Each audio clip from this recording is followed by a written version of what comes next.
Hello, everyone. Welcome to another edition of our BDPA Tech and Career Talks. I am our National Tech and Career Talk leader, Devin Jenkins. I serve as a business relationship manager in IT for our US and Canada region and patient care solutions business at GE Healthcare.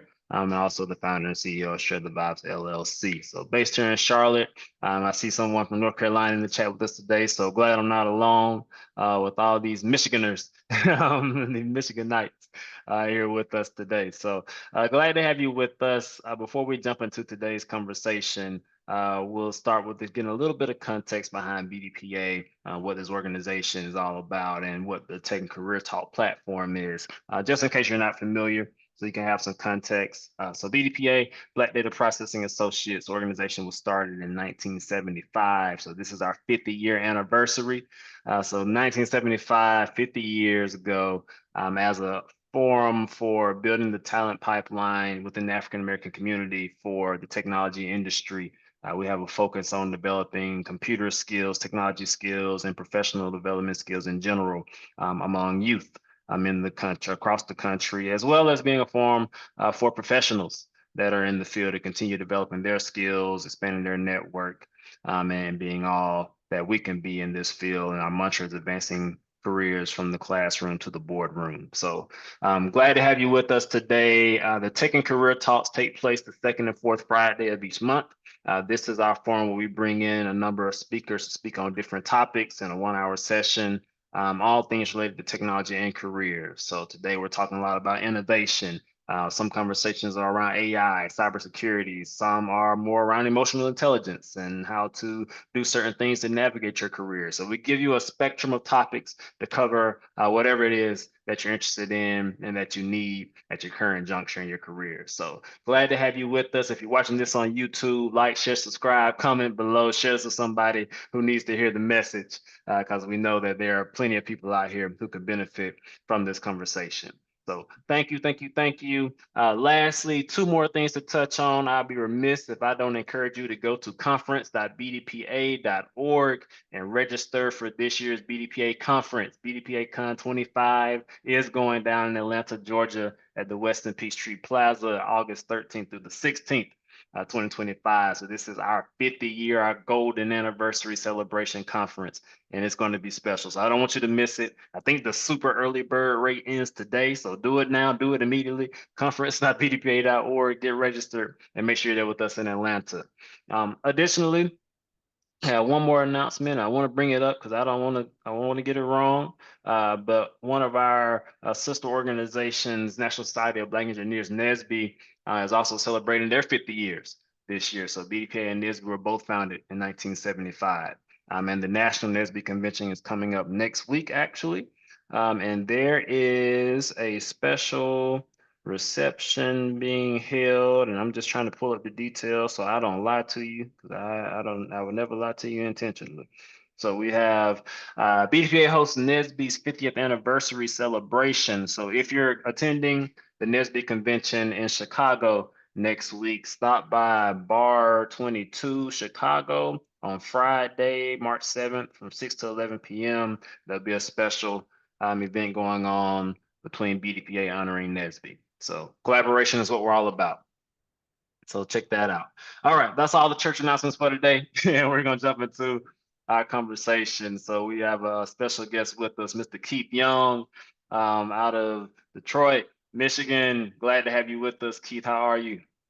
I'm doing fine, man. I'm doing fine, Devin. Appreciate the opportunity, man.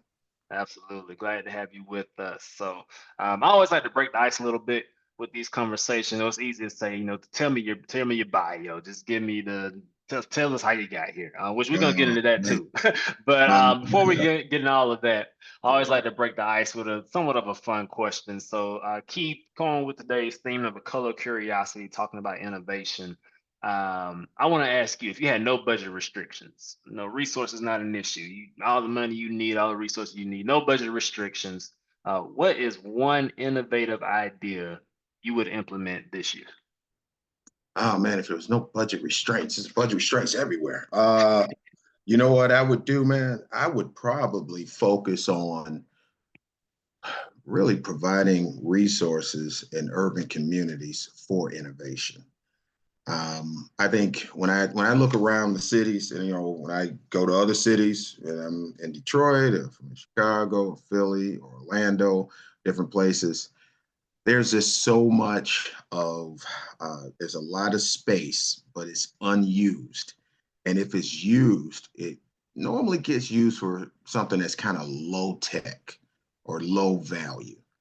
And what I'm thinking is, man, wouldn't it be great for us to build a research lab next to every basketball court, next to every football field, so that they would have somewhat of a vision of what it means to contribute rather than to consume. So, when you say stuff like that, it's like, wow, wait a minute. You mean to tell me you want a place where a kid can be more than the best basketball player ever? Yeah, I do. You need some place where a kid can be more than just the MVP of the Super Bowl? Yeah, I do. You need a place where, hey, this person is going to be more than just the fastest person in the world. Yeah, I do. I want something more than that. And I think when we get to conversations around investment in those kind of resources, that's when budget gets tight. That's when things get hard. It's like, oh, we can't even figure out what to spend. We don't have it right now.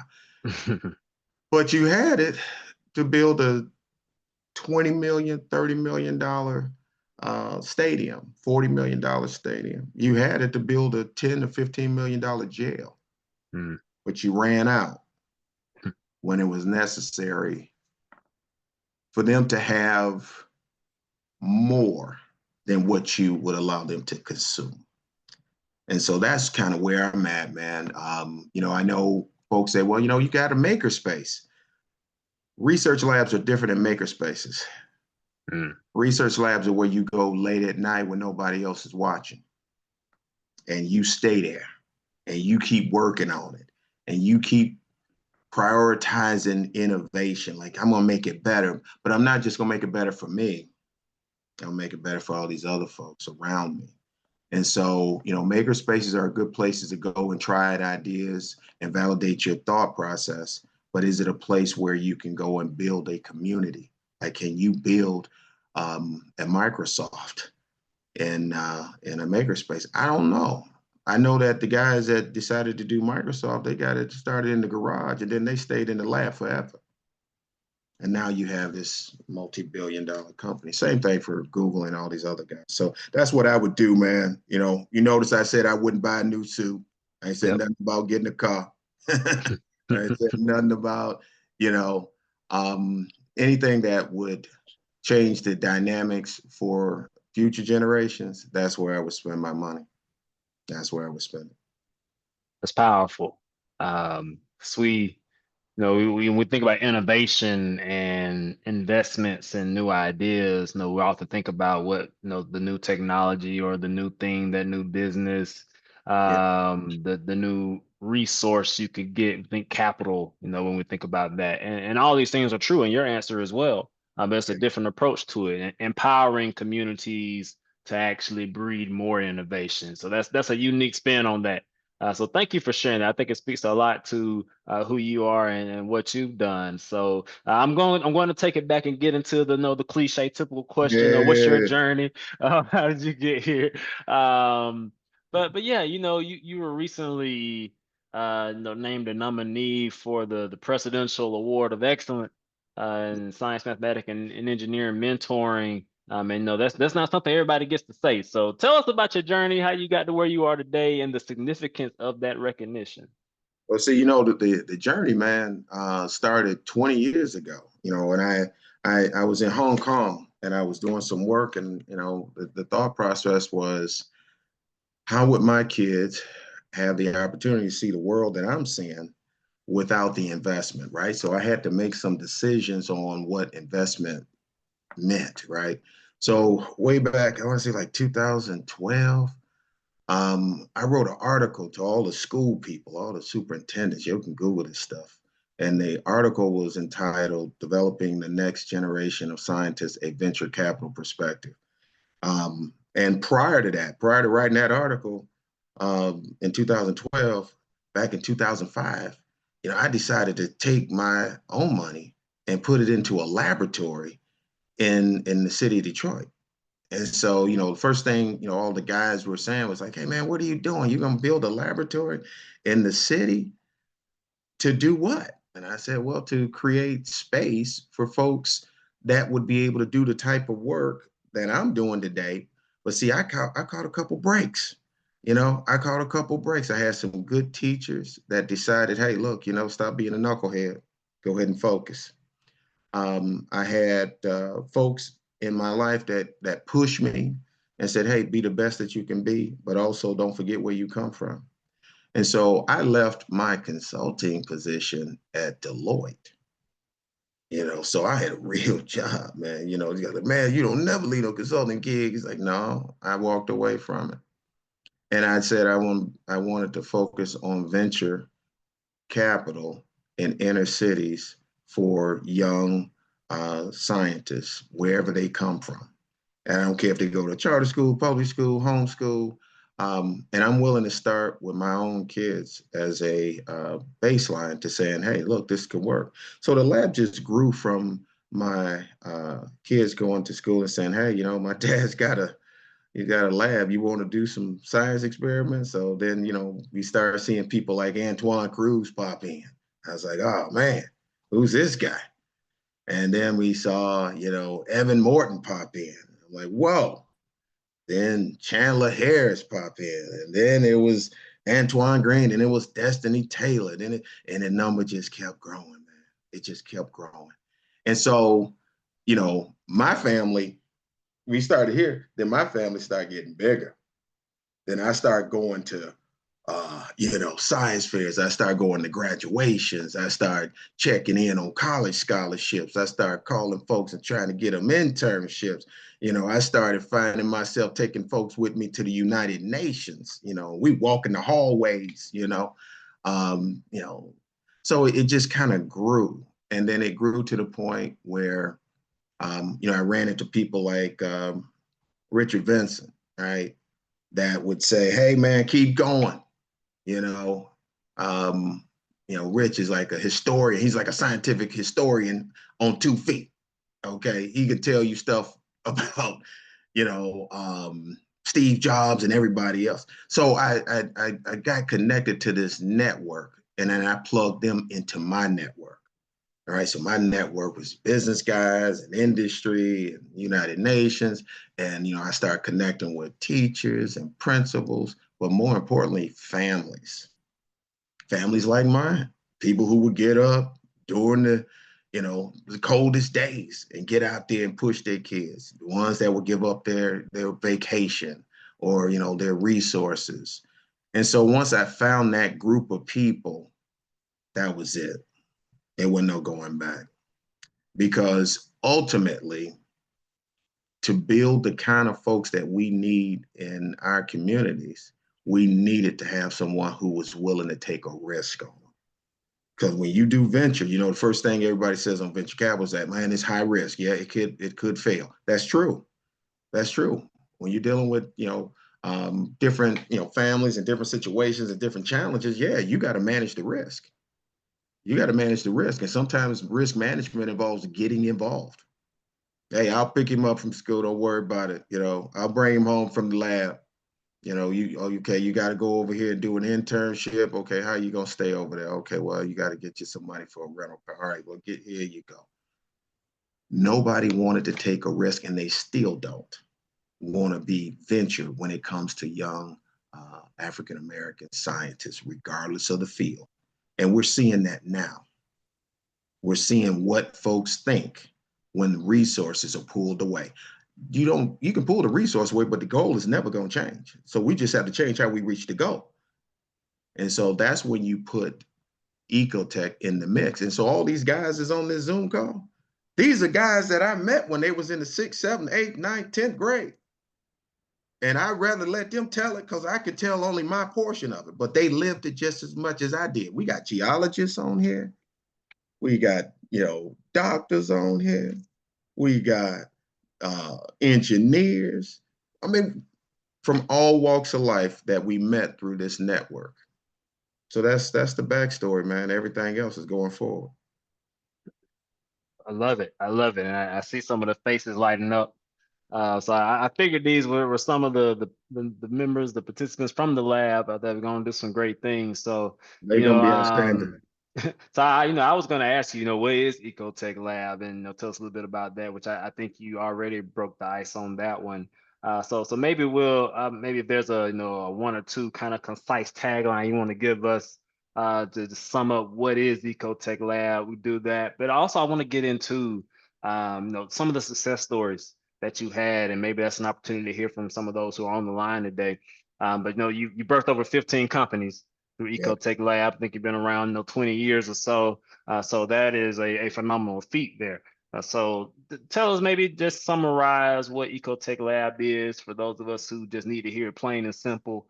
And then Right. we can get into some of the success stories from what you've been able to do and the innovation that's been cultivated. Yeah, Ecotech, man, is really a research laboratory network for young folks, young scientists around the United States that are interested in contributing to the field of science that they have a passion in, right? So it's not a place where you just do robotics. It's not a place where you just do biology. It's not a place where you just do environmental science. It's for science. And so the behavior is, I created a place where young folks, particularly African American young folks, have a place where they can go to contribute, where they can go find themselves, just like anybody else. If we say, hey, man, these are great basketball players out here, they have a place to go practice that you don't see that allows them to be who they are. And so when I go back and I think about those experiences, I was able to go on a journey with these guys in ways that I would have never done in industry on my own. Antoine and I sat down way back when with the ambassador of Iran when they were talking about, nuclear reactors and how to prevent issues around the NPT, the Non-Proliferation Treaty. He and I sat across the table from this gentleman. This is when Colin Powell was the Joint Chiefs of Staff. I would have never got that as an experience, right?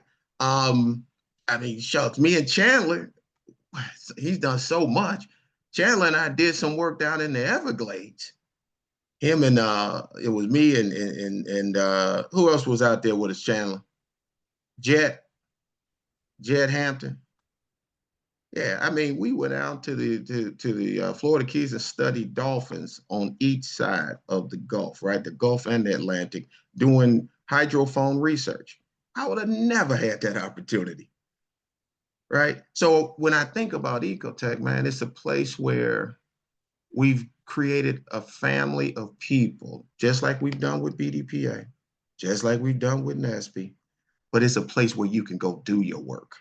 So there's a place where you network, which is like what BDPA and NESB do. We network or we build relationships. But the reality is you still have to have a place to actually go and do the work. And that's really what Ecotech has done, is created that place where you can go and do the work. And those success stories, I mean, you got Jordan on here. He and I and Miles and Keith Jr., we hiked through the Grand Canyon together. He's a geologist, he's got a PhD in geology. I know Miles, when we were on the hike, Miles said, Mr. Young, what should we do? I said, whatever Jordan tell us to do, that's what we're gonna do. Because he's got the experience in the background. And for that, I'm grateful for being in Ecotech, for forming Ecotech, because I had experiences that I would have never had. As a result of not having Ecotech, I probably wouldn't have hiked through the Grand Canyon. I'm pretty sure that I don't think I would have sat in the room with the ambassador from Iran on nuclear proliferation treaty issues, or even sat down and figured out, hey, you know what, Chandler, you know how to do this stuff, man. You might be able to, get a degree in aerospace engineering. I don't think I would have met these people in my normal life had I not given a place to share their gifts.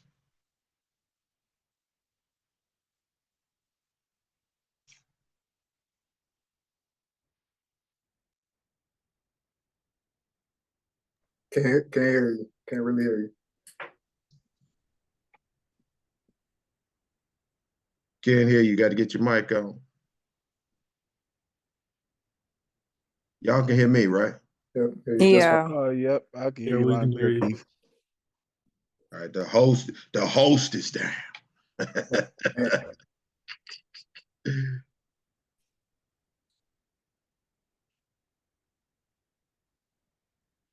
Well, shoot, we got some folks on here. Jordan, you on here? Destiny, I see you. I'm gonna let y'all do some talking. He about to ask me some questions. I'm getting ready to whew. I'm not about to answer all these questions. I'm getting ready. Once he get his mic set, Amir is on here. We got Drew. Drew, you might want to turn that camera on, see what your situation gonna be. You know, you got your head done. So yeah, that's Destiny. Okay, yeah, all right. Oh, there she is right there. Yep. Yep. so let's do this while Devin gets his mic up. You know, I think it'd be great for some of the students like myself to talk about some of the experiences that we've had in our lab and how they've kind of affected us in industry in a positive way. So, Am I back now? start. Yep. Oh, okay. There you go. All right. All right. You All right. got Go it. ahead. You You doing it got right. it, man. We are left. You could go log off. We got this thing. This is over Cool, with.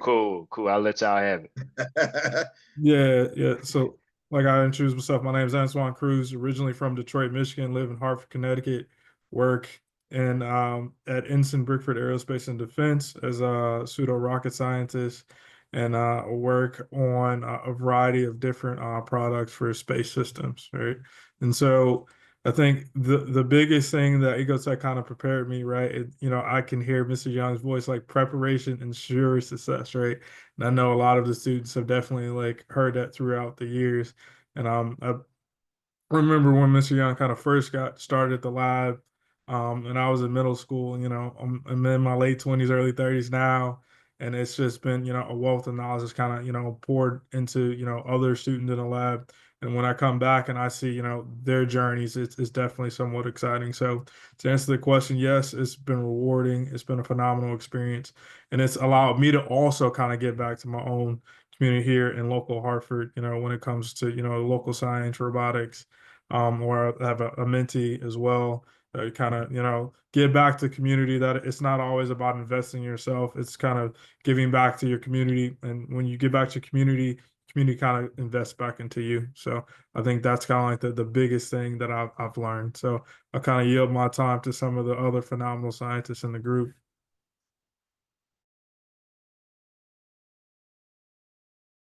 I'm gonna pick on the other Antoine. Let's see what you're working with. all right, fair enough. So yeah, Antoine Green. I'm also originally from Detroit. So my story in the lab is actually quite funny. Mr. Young loves to every time he has a new person, he likes to bring up my story. I got in trying to do soil science. I swore up and down I wanted to be interested in doing soil. I looked up all the charts, did all the stuff, and realized, like, man, I kind of hate this. It's awful. But I didn't want to say that, right? I didn't want to quit. So I just kind of slowly fell out of the lab. This is 10th grade. I fell out of the lab. My grades was doing bad. And that face Mr. Young has when he's like disappointed in you, but he wants you to realize why you should be disappointed in you. Yeah, he gave me that one. So I ended up leaving around 10th grade. High school was high school, got my grades back up. But my senior year, he just randomly finds me an AP Bio. And I'm like, okay, let's try it again. And I end up telling him that I'm interested in psychology and biology, and that led me to neuroscience. That would be neuroscience. I do the brain bee, and I place 5th in this statewide competition, right? Studying by myself with this huge, thick 200-page textbook or whatever. And it was an incredible experience, right? Because I had never really been challenged in science, right? Like in high school, you don't really have a lot of the resources. The teachers can't really pour into you to challenge you that well. So I never really failed like that in science.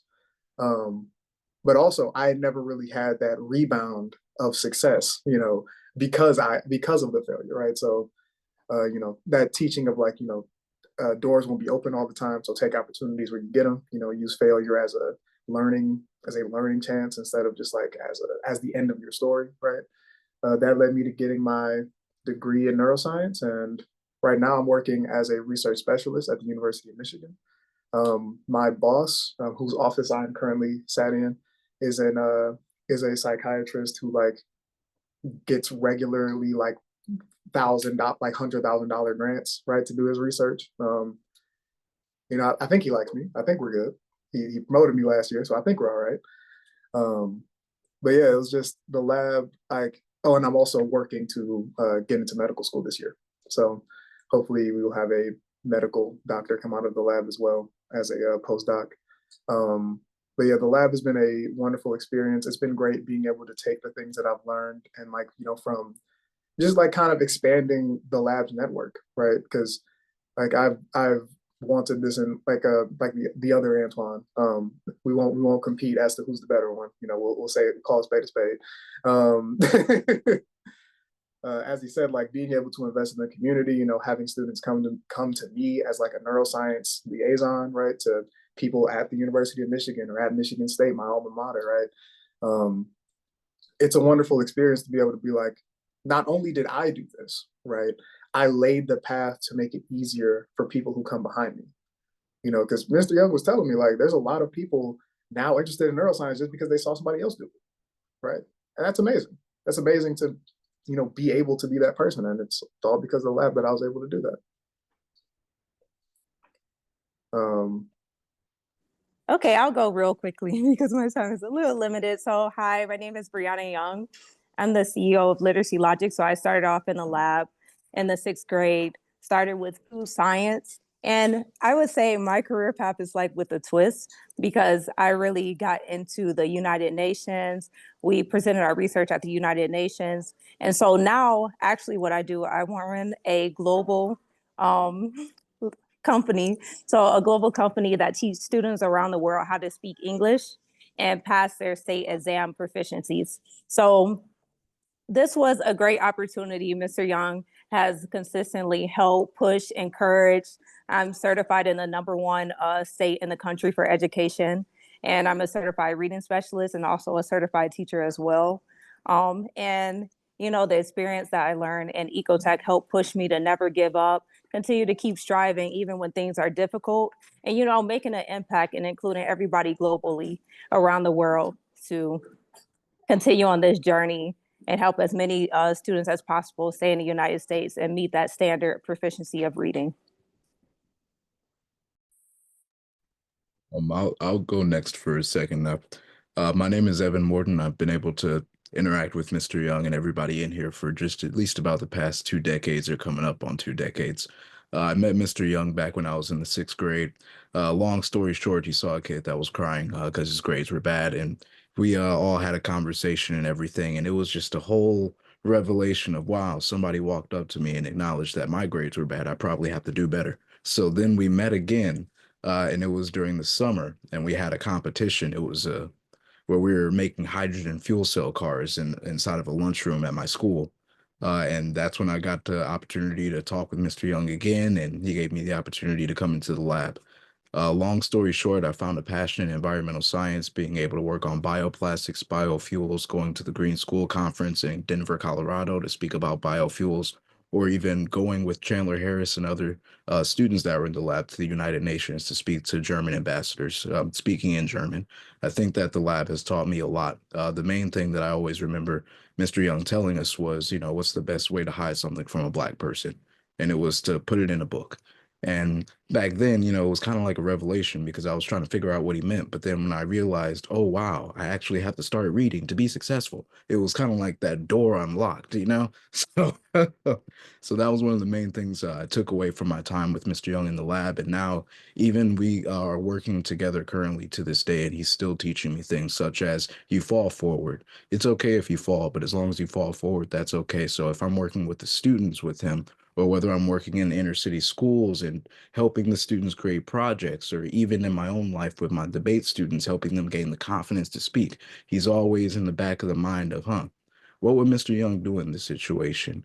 How could I tackle this situation better? what resources do I need? So one more thing I think that he taught that really exemplified why I went to Michigan State University for teaching, switched it to environmental science, and now I'm in this amalgamation world of being able to do both of my passions. I think that what he really taught me was your network is your net worth. You could have all the money in the world, but if you don't have a community or people or just students to give it to, then what does it mean? If you don't have a legacy to leave behind, then what are you going to do at the end of the day? Because it's all about the community that you impact. So I thank you, Mr. Young, and I thank everybody on the call for being able to be you and being able to be success stories and continuing out that legacy. But I would want to call one person. Chandler, are you available?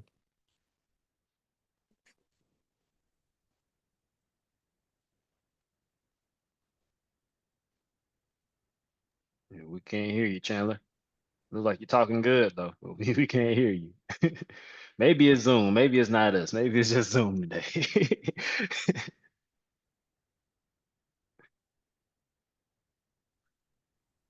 Let's go, Destiny. Destiny, you got your Zoom going. Yeah. Well, Amir was saying he wanted to go next. Oh, that's what Amir said he want to do? Okay, I Yeah, can't so wait to we'll hear let what Amir Amir hop said. This is in. interesting.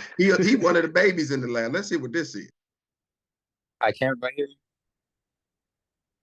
Okay, so I began the lab in around the 5th grade. At first, I started off working in wind turbines with another student named Noah. But working with energy and things like that, I moved on to robotics because working with technology is more my speed.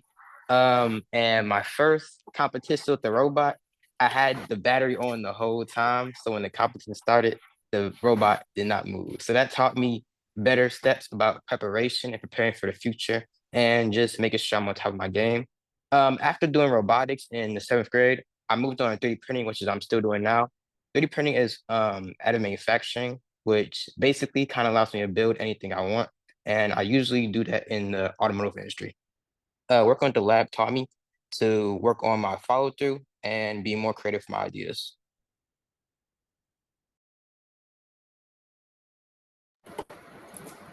Is my mic audible now?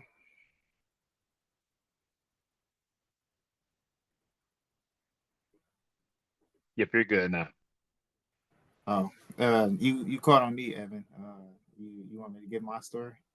Yeah, I'd love for you to give your story about how you met, what experiences you had in the lab. I'd love to hear from you.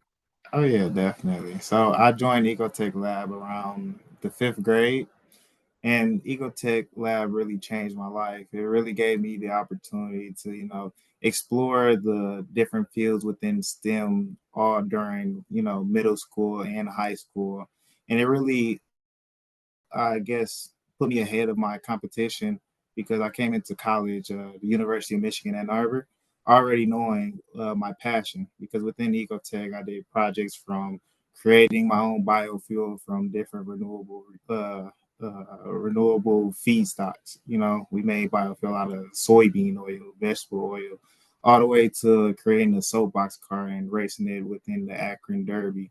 So coming into college, I already knew that I really wanted to be a mechanical engineer. And from the multiple projects we did within Ecotech, he really taught us that you have to really work hard and do your homework on everything that you're passionate about in order to follow through on your goals in life. So with that, with all of that experience coming into college, it really set my future up due to the fact that I was able to get 3 internships during my University of Michigan college career. And I was actually one of the youngest interns to work at Boeing as a mechanical engineer during my college experience. So Ecotech really shaped my life to what it is today. And now I'm currently a mechanical engineer at Ford Motor Company working on the digital factory. So we basically design the manufacturing facilities in which they build the F-150s, the Escapes, and the Explorers. Thank you for that, Chandler. That's great stuff. Have anyone else who wants to share from Ecotech? I'll go next since I was called on. Yeah, go ahead. So my name is Destiny. I am currently a fourth-year student at Central Michigan University. I'm studying chemistry. My concentration is chemical technology. I met Mr. Young in high school and at Renaissance High School when I was in ninth grade. He came into my biology class, telling us about his lab, and it was only two people that signed up. It was me and Kennedy Barnes. And before ninth grade, before I met Mr. Young, I was a dancer. All I knew was Hollywood, look pretty, dance on the stage.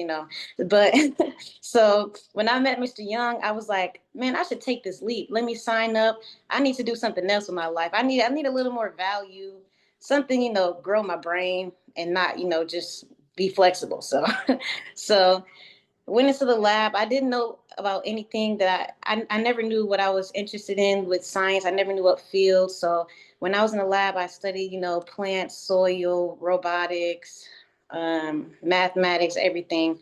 I finally found my passion in college, but it was through all the experiences with the lab that helped me get the confidence to take the leap with everything else. So I found my passion in the nuclear industry, and Mr. Young basically gave me the skills to have my own back. One thing that he taught me was to check things 3 times. Everybody says check twice. No, he said triple check, not double check. I learned that through him, put like just throwing me in the water one time. I went on a little experience with him at a middle school where I had to, I thought Mr. Young was going to bring all the materials, but we showed up and he was like, "Where's the materials?" And I was like, "Oh, I thought you had them." So he was like, "Nope, you got to have your own back as a CEO. You got to make sure you got your own things good and, go out there and, you're representing yourself." So yeah. So right now I have last summer I had an internship at Constellation Nuclear Power Plant in Illinois. And this summer they invited me back to be an operator this time. So that's operating the nuclear reactor, y'all. That's big. That's the top dog. So I'll be there in Pennsylvania this summer.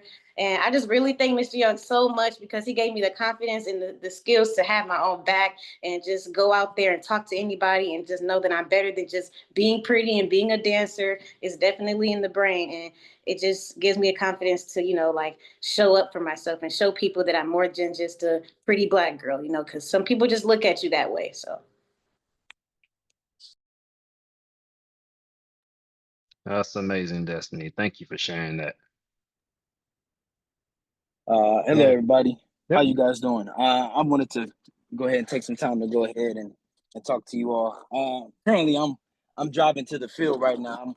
My name is Jordan Massey. I'm a geology student at Oklahoma State. So I'm doing my PhD right now. I'm just about done. And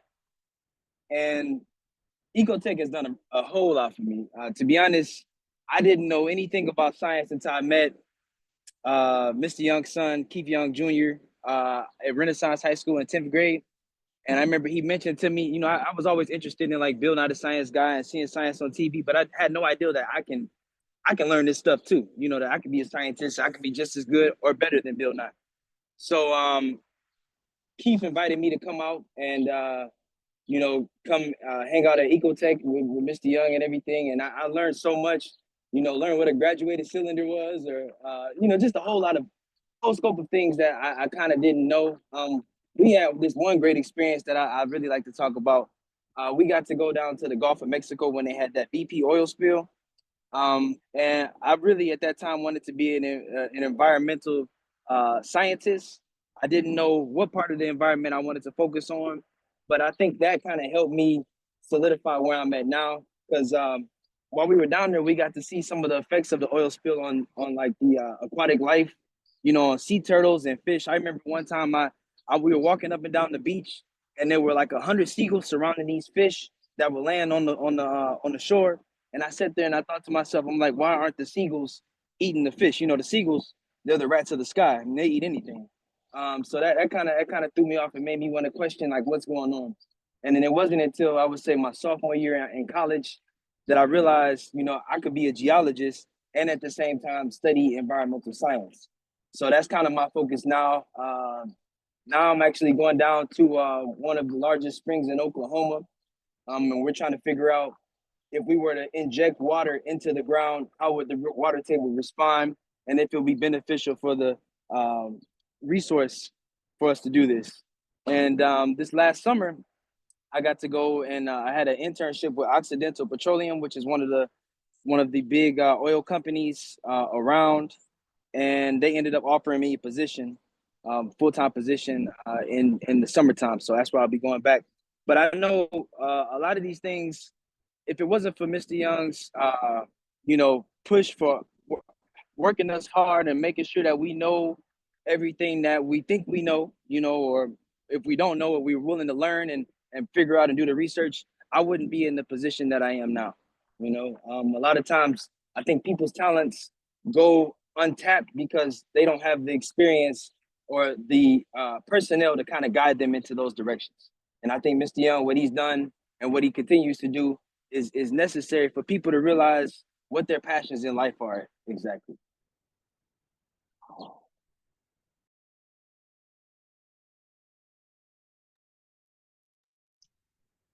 So that's it, man. That's it. As much as I could have said, it didn't make as much sense as it came from them. Like, you could interview me and only recognize that I could only live my portion of the project. They are the deliverables of Ecotek.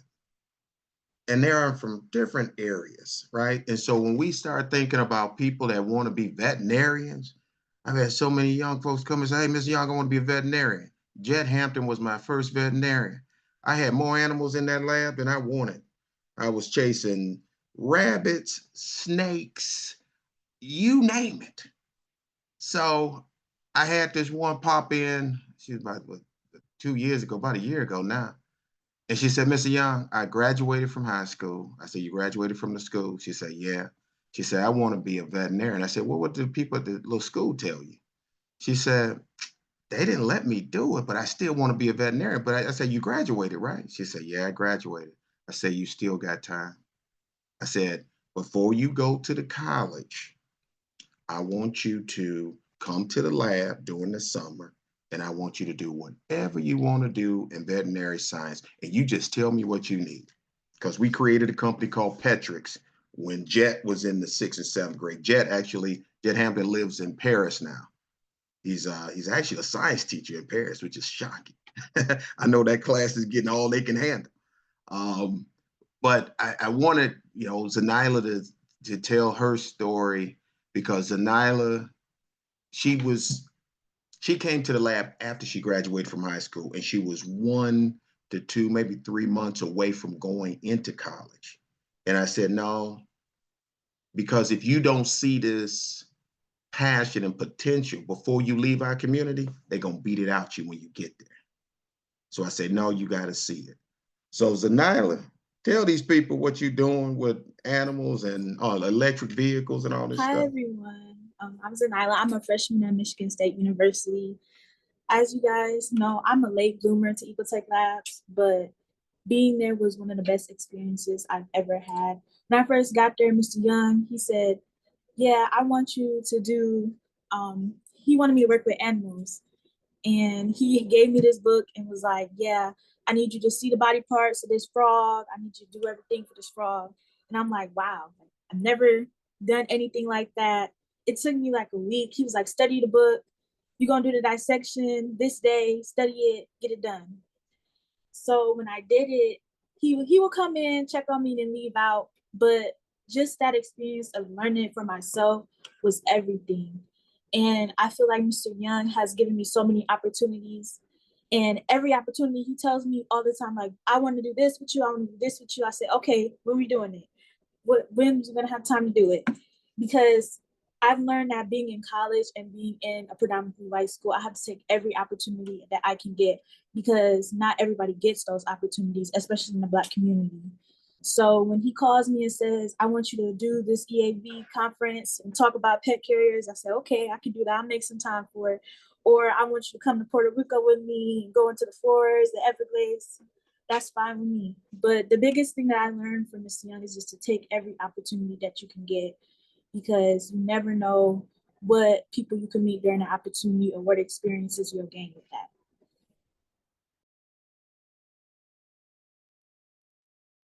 That's it, man. And that's from a veterinarian, a rocket scientist. Guys is, he's building the electric vehicles. I got a neuroscientist over there. We got a geologist in there. It's an environment, like I said, Ecotech is a network of gifted and talented Black folks and, Anglo-Saxon folks and Indian folks. And, it's just a place where you want to have that type of growth, right? So you want to talk a little bit about this IT showcase? Yeah, and first and foremost, I didn't know how the day was going to go. I'm super inspired coming out of this. My wheels are turning. So thank you all for sharing with us today. These are stories that the BDPA community needs to hear and the world needs to hear. So if you're watching this on YouTube, like, share, comment, subscribe, put it on your page. Make sure people hear this message. People need to see these faces and hear these stories, especially at a time such as this. And I'll leave that at that. So thank you all for all that you're doing and for being willing to share your stories with us. Now, Keith, you mentioned the IT showcase, and it's funny because one of the comments in the chat actually says, I would really love to see these young, brilliant minds at the conference to interact with our younger students, that participate in our youth conference at BDPA Con in Atlanta. These are some awesome young adults and are exactly what our youth need to see to know the possibilities that exist for them. So I think this is an excellent segue into BDPA Con and the IT showcase specifically that you're a champion of this year. You're coming in and kind of reinvigorate that program. So tell us a little bit about the IT showcase, Keith. What are we expecting this year? Who should be participating? Just give us the rundown. Well, the IT showcase it's like an extension of the lab from a standpoint that it's built off innovation. And so when you start looking at folks that are coming to the BDPA conference, sometimes we come to learn about, the next upgrade of an operating system or the next web browser or the next security platform. And one of the things that, I tried to really do was say, hey, let's put what we do in Ecotek into the IT showcase and make it a place where people come to show and share their innovations. And when I say that, I'm basically saying these folks should be in all parts of the country and they get together and they show up, right? And so here's an example. I got a young man in Philadelphia. He's up in Ecotech, Philadelphia. And he's in the 8th grade. And so I'm in Philly and I meet this young man. His name's Cameron. And so Cameron, he's in 8th grade, and I saw him playing on his laptop. I said, well, Cam, what you working on? He said, Mr. Young, I want to do AI programming. I said, really? You want to do AI programming? This was last year, right? I think technically he's in the 8th grade now. So this was in the 7th grade. And so I told him, I said, hey, look, man, if there's anything that you're interested in doing in computing, I'm interested in it. Because in an innovation environment, you can't be disinterested because science is a connection of all the sciences. You cannot be disinterested because he's saying AI, but you do nuclear engineering. Well, no, those both worlds can come together because IT is very agnostic and it can enable all these different industries, right? So you end up. So I asked him, I said, Cam, I want you to tell me whether or not this computer is telling me the truth. I said, when I type something in, it comes up with all this information, but is this really the truth? Or is this, the truth extended? And so he said, well, Mr. Young, I'm using Mind Studio. I said, all right, use Mind Studio. That's a good AI application. But I said, figure out which feature on the application will allow me to get the most accurate response from my AI request. He worked on that, man, for like 3 days. I came back and I said, all right, Cam, show me what you got. He said, Mr. Young, it's basically called like a thermal management system in AI where you can control the heat, right? So I'm going through and I'm looking at this and he's showing me these different views. I say, son, let me get this right. You figured out how to increase the accuracy, completeness, and relevancy of a response out of an AI application just by knowing how to manage the heat, manage the feature and the focus of that feature? He said, yes, sir, I did it. I said, get on the plane. We flew him from Philadelphia to Atlanta. I told his daddy, I said, you get on the plane with him. And we got him down there and he showed out. This was this past year's BDPA con. And I said to myself, we need to have more of that. So I need to find them wherever they are. And so folks like these guys here that have these unique experiences that operate across IT, that's what we want for the showcase. We want Mr. Antoine. Hey, he's a rocket scientist. I mean, golly, this is like legit stuff. This guy's worked in China, right? He's got all this information. He's going to see stuff from a different perspective. So I'd say with the IT showcase, it should be a platform for what Dr. Brimley has always wanted. He's always wanted to showcase our talent, not as consumers, but as contributors. And that's really what I'm pushing for this year, is I want to have at least 100 young folks from around the country working on stuff independent of what they've been told that they have to work on, so that we can have what a showcase is. It is, show me what you got, right? So Cameron, he's going to be back. He's an 8th grader now. And he's even stronger because Cameron has taken that same AI program and he's actually integrated it into autonomous vehicles. And he's going to be presenting that at a global autonomous vehicle conference in April. So he'll be totally warmed up. He's going to be warmed up by the time he gets to Atlanta. But that's really what the IT showcase is, creating a platform for young folks and working professionals to showcase what they contribute to the field of science, not just what we consume. And that's where, I'm pushing it so hard. No, thanks for that, Keith. It's amazing, and it's what BDPA is all about, right? Advancing careers from the classroom to the boardroom, and just changing the game through technology. So I do want to ask. I know we're coming up on time.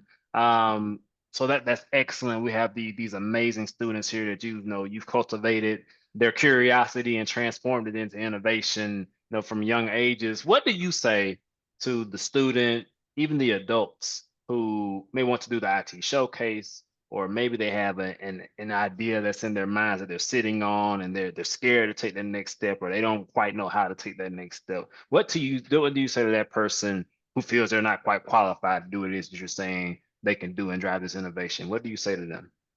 I would say they have to take the first step and be willing to fail. I'll give you this example. I built Ecotek over 20 years, and I have been able to experience a lot of the ups and the downs of what success feels like, the ups and the downs. When I got ready to start this, the first thing folks said was like, man, that doesn't make sense. And who would make you qualified to do it? And I said, well, I didn't ask you for qualifications. You got to believe in me. You got to believe in what I'm doing. And I got to believe in what I'm doing. And so, I signed up to go to the Harvard Executive Leadership Program. Got into the program. They said, well, how are you going to pay for us? I'm going to pay for it myself. So that basically means that I'm going to probably be on ramen noodles for a minute. I already know it.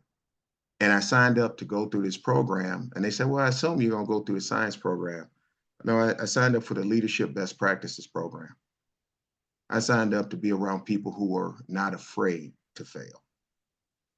And for that, that's what I would suggest to anybody who's considering improving their life every day, is that you cannot be afraid to fail, but you do have to build risk management into it.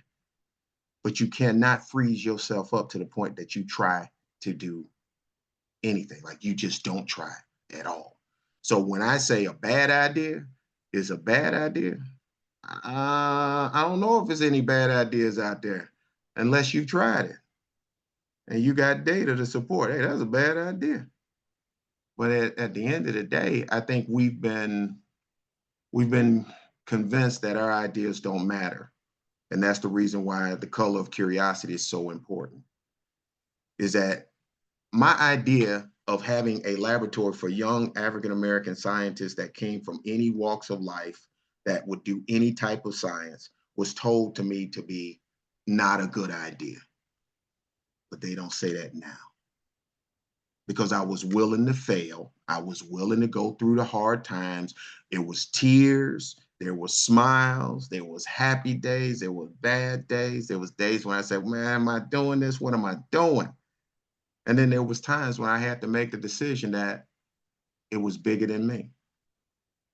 And because of that, that's why I think a person that comes to the IT showcase, stop thinking it's just about you. You might be able to put something into the air that's going to empower somebody else, right? I just put it into the air. I said, hey, why don't we have a place where young folks can come and do science whenever they want and work on whatever they want. And we support them in every way that we can. Yeah, it was a crazy idea. It made it all the way up to the White House. It's in Orlando, it's in Detroit, it's in Baltimore, it's in Philadelphia, and it's in Houston. It was a dumb idea that I was willing to chase. And that's why I say when people of our stripes are told that their ideas don't matter, an idea is worth $1 million. It's just how you see it. And that's basically how I would encourage a person to do the BDPA IT Showcase. Come to learn, come to share, and then contribute. You never know. You might run into somebody that might be willing to help you. That's how it goes. Absolutely. Well, Keith, thank you for sharing with us today, and thank you for all these amazing people you brought with us to share their stories. Share this with somebody. Share this with somebody. This lives on our national BDPA YouTube channel. So share this with somebody. Register for BDPA Con 25, conference.bdpa.org. The link is in the chat. I'm telling it to you now. But BDPA conference.bdpa.org. Go register. We'll be in Atlanta. And check out this IT showcase. If you have students that you know have innovative ideas and need somewhere to talk about those things and share that with a safe community that could turn those ideas into reality, like this is the thing for you. And I want to encourage you to join our next Tech and Career Talk on March 14th. We're going to have Johnny Snake coming in, who's an account executive with Prolifics, but he was one of our judges for our From Idea to Lunch entrepreneurial pitch competition. I'm at BDPA Con 24, which I lead that effort as well. So he's going to be coming in, helping me kind of pull that together this year. So we're revamping that as well. So that our next talk is around building projects and businesses and things in preparation for that pitch competition. So we have the IT showcase where you can present on your ideas. We have our From Idea to Lunch pitch competition where you can come in and present businesses and business ideas and walk away with some funding for it. So we're tuning you up for an amazing conference to celebrate our 50th year. I hope you're getting that. And we're bringing some beautiful stories before you. So Keith, thank you for all you've done through Ecotek and all the work you've done in the community in general. Congratulations on your recognition through the White House and National Science Foundation, that Presidential Award of Excellence for mathematics, engineering, mentoring. I probably messed it up a little bit, but y'all know it is. Google it. It's out there. That's it, Google. It's out there. And So thank you. Let me say something real quick to all the guys that's on the Zoom call, the ones that had so much to say. Y'all made my life better. That's all I got to say. You made my life better. That's a great note to end on. But with that being said, y'all have a great weekend, great week. Stay safe, stay blessed. We'll see you next time. See you later.